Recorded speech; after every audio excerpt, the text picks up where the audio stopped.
Pelatih ASEAN All-Stars Kim Sang-sik tengah menghadapi tantangan pelik jelang laga persahabatan melawan Manchester United. Beberapa pemain yang semula direncanakan masuk skuad, termasuk bek muda timnas Indonesia, Muhammad Ferrari, dikabarkan menolak panggilan. Penolakan ini terjadi karena klub mereka masih membutuhkan jasa para pemain tersebut untuk kompetisi domestik. Dalam kasus Ferrari, pelatih Persija Jakarta Carlos Pena secara tegas menyatakan bahwa pemainnya lebih dibutuhkan untuk Liga 1 ketimbang pertandingan non-kompetitif. Situasi serupa juga terjadi di negara lain, memperkuat kesan bahwa laga ini tidak menjadi prioritas bagi banyak tim. Dari Malaysia, Dominic Tan dan Sergio Aguero juga memilih menolak bergabung demi fokus memperkuat timnas dalam agenda resmi. Kondisi ini mencerminkan polemik yang semakin mencuat antara jadwal laga eksibisi dan tuntutan kompetisi nasional. Beberapa pelatih bahkan secara terbuka menyebut bahwa penempatan jadwal laga ASEAN All-Stars ini tidak ideal di tengah padatnya kalender sepak bola. Menanggapi banyaknya penolakan, Federasi Sepak Bola Asia Tenggara akhirnya turun tangan langsung. Mereka kini aktif membantu pelatih Kim Sang-sik untuk mencari pengganti pemain yang absen. Salah satu langkah yang diambil adalah mengirim surat resmi ke Federasi Sepak Bola Thailand guna memanggil gelandang serang Benyamin Davies. Pemain berusia 24 tahun ini diharapkan mampu menambah kekuatan di lini tengah ASEAN All-Stars. Benyamin Davies memang bukan nama sembarangan dalam skuad Thailand. Ia pernah memperkuat Fulham dan kini bermain untuk Uthai Thani di Liga Thailand. Di level internasional, Davies telah mencetak 3 gol dari 5 penampilan bersama timnas Thailand, menjadikannya opsi ideal untuk laga prestisius ini. Dengan waktu yang semakin sempit menuju pertandingan, kehadiran pemain sekelas Davies diharapkan mampu menjaga kualitas dan gengsi ASEAN All-Stars saat menghadapi Manchester United.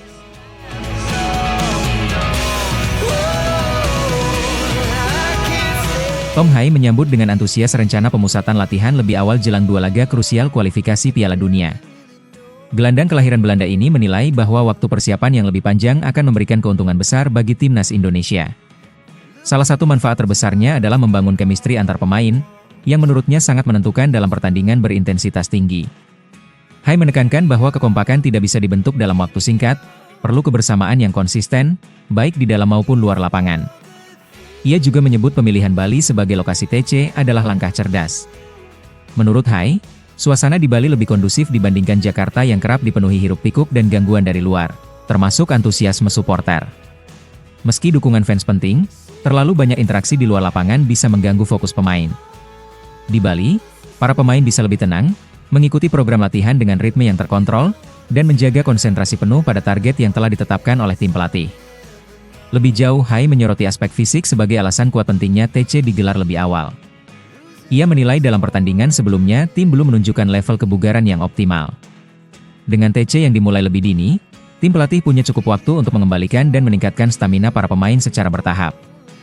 Pendekatan ini dianggap jauh lebih efektif ketimbang latihan instan yang dilakukan hanya beberapa hari sebelum pertandingan besar. Menghadapi 2 lawan berat, yakni Cina di kandang dan Jepang di laga tandang, Hai percaya persiapan menyeluruh adalah kunci sukses. Dengan adanya waktu lebih untuk menyatukan visi permainan, ia yakin timnas Indonesia bisa tampil lebih padu dan percaya diri. Kebersamaan sejak awal, ketenangan dalam berlatih, dan peningkatan fisik yang terstruktur akan sangat menentukan hasil akhir dalam 2 pertandingan penting ini.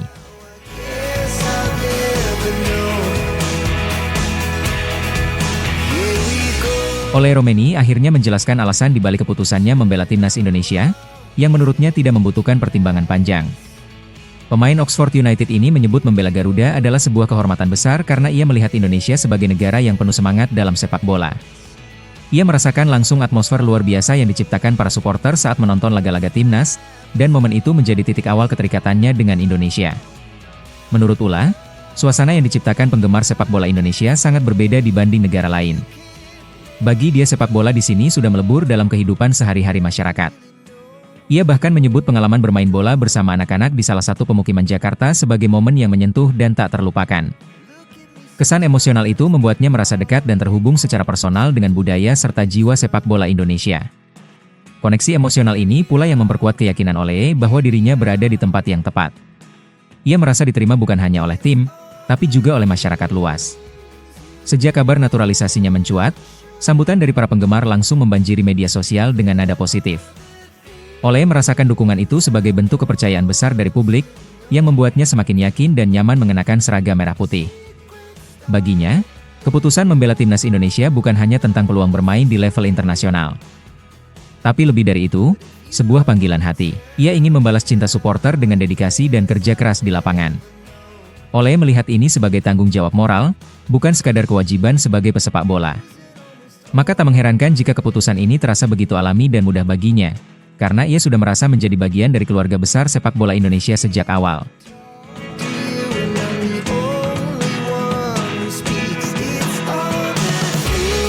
Timnas Indonesia bersiap menggelar turnamen internasional bergengsi pada September 2025 dengan mengundang Malaysia dan Lebanon sebagai peserta. Ajang ini dijadwalkan berlangsung pada periode FIFA Matchday. Turnamen ini bukan sekadar laga persahabatan biasa, melainkan dirancang sebagai kompetisi mini yang kompetitif dan terstruktur. Jika berjalan sesuai rencana, turnamen ini akan menjadi momen penting bagi skuad Garuda untuk menguji kekuatan serta memperbaiki posisi dalam ranking FIFA. Partisipasi Malaysia dalam turnamen ini membawa nuansa rivalitas klasik Asia Tenggara ke dalam kompetisi. Dengan peringkat FIFA ke-131, Malaysia menjadi lawan yang cukup seimbang bagi Indonesia yang saat ini duduk di posisi ke-123.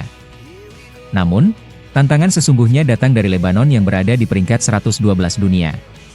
Dua lawan dengan karakter permainan berbeda ini akan memberikan ujian nyata bagi timnas Indonesia, terutama dalam aspek strategi, mental, dan konsistensi permainan.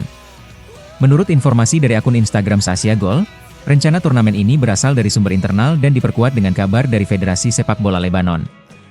Indonesia dikabarkan sudah mengirimkan undangan resmi kepada kedua negara tersebut untuk mengikuti ajang bernama Tri Nations Tournament. Format ini menjadi jawaban atas kebutuhan laga uji coba yang lebih menantang, sekaligus bentuk keseriusan PSSI dalam membangun identitas timnas sebagai tim yang aktif menjamu dan bersaing di level internasional. Namun, penyelenggaraan turnamen ini masih bergantung pada hasil timnas Indonesia di kualifikasi Piala Dunia 2026 zona Asia.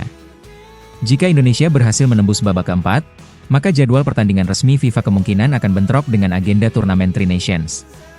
Kondisi ini membuat PSSI harus mempertimbangkan ulang skenario pelaksanaan, agar tetap selaras dengan tujuan jangka panjang prestasi timnas di kancah dunia.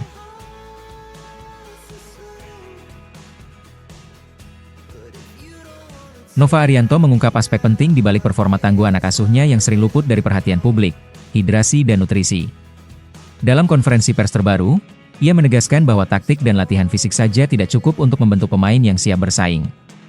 Justru, asupan elektrolit dan nutrisi harian menjadi pondasi utama yang tak boleh diabaikan. Menurut Nova, ini adalah bagian dari pendekatan menyeluruh yang ia terapkan dalam program pelatihan timnas U17. Nova menjelaskan bahwa tubuh pemain kehilangan banyak cairan dan elektrolit selama latihan dan pertandingan. Kehilangan ini bukan hanya memicu masalah fisik seperti kram otot, tapi juga berdampak langsung pada fokus dan konsentrasi. Ia menyebut bahwa para pemain muda harus memahami pentingnya menjaga keseimbangan elektrolit agar tidak mengalami penurunan performa di tengah laga. Karena itu, hidrasi yang tepat menjadi prioritas dalam rutinitas harian mereka. Lebih lanjut, Nova menekankan bahwa otak pemain juga memerlukan nutrisi dan cairan untuk tetap bekerja optimal di bawah tekanan pertandingan. Kemampuan membaca permainan, mengambil keputusan cepat, dan menjaga konsentrasi semuanya sangat dipengaruhi oleh asupan nutrisi. Dengan menggabungkan strategi permainan yang matang dan perhatian terhadap gizi, Nova percaya para pemain muda dapat tampil lebih konsisten dan menghindari kelelahan dini. Tak hanya berbicara kepada pemainnya, Nova juga mengajak pelatih lain di seluruh Indonesia untuk lebih memperhatikan aspek ini. Ia menyoroti bahwa tidak semua minuman dapat menggantikan elektrolit yang hilang secara efektif. Oleh karena itu, pemilihan minuman yang kaya elektrolit harus dilakukan dengan cermat agar sesuai dengan kebutuhan tubuh atlet. Kombinasi ini menurut Nova adalah kunci agar timnas U17 dapat terus berkembang dan bersaing di level tertinggi.